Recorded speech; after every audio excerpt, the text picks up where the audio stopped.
क्या अशोक गहलोत की बगावत और कांग्रेस अध्यक्ष न बनने की वजह कहीं प्रधानमंत्री नरेंद्र मोदी तो नहीं? यह बात उतनी ही सच है जितनी उनकी बगावत खुलकर सामने आई है। अशोक गहलोत की बगावत के पीछे नरेंद्र मोदी कैसे हैं, यह हम आगे वीडियो में जानेंगे। गांधी परिवार के सबसे भरोसेमंद माने जाने वाले अशोक गहलोत और उनका खेमा खुली बगावत पर उतर आए, जिसकी उम्मीद कांग्रेस आलाकमान को न के बराबर थी, खासकर गांधी परिवार को। इस खुली बगावत से सबसे ज्यादा उम्मीद टूटी है तो वो है गांधी परिवार। तो ऐसा क्या हुआ कि अशोक गहलोत खुली बगावत पर उतरे? क्या सचिन पायलट इसकी वजह है? नहीं, सचिन पायलट इस बगावत का अकेला सच नहीं है। यदि हमें अशोक गहलोत की बगावत के कारण जानने हैं तो हमें सत्ता की कुर्सी के उस काले अध्याय को जानना होगा जहां शतरंज की बिसात पर चालें चली जाती है।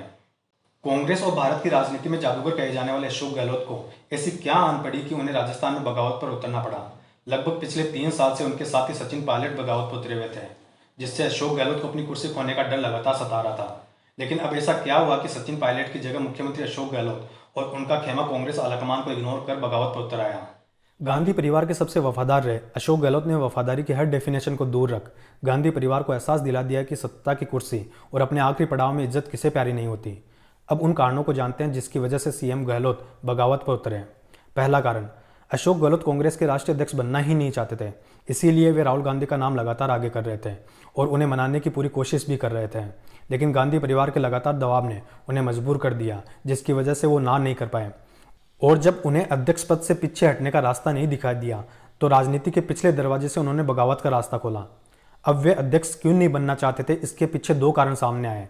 एक, वे अपनी राजनीति के आखिरी पड़ाव में राजस्थान की सुरक्षित जमीन को नहीं खोना चाहते थे, खासकर सचिन पायलट के लिए, क्योंकि सचिन पायलट युवा है और लंबे समय तक राजनीति में रहने वाले हैं। इन दोनों के अलावा राजस्थान की राजनीति में किसी और की इतनी स्वीकार्यता नहीं है।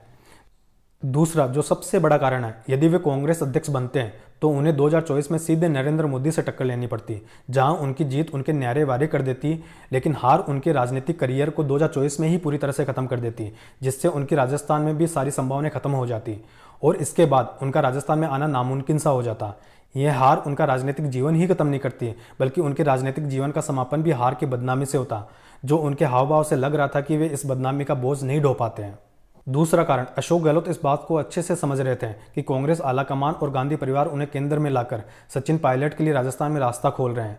इसी वजह से गहलोत और उनका खेमा लगातार इस बात को कह रहा था कि अध्यक्ष बनने तक अशोक गहलोत राजस्थान के मुख्यमंत्री बने रहे या फिर 102 विधायकों की सहमति से किसी एक को मुख्यमंत्री बनाया जाए।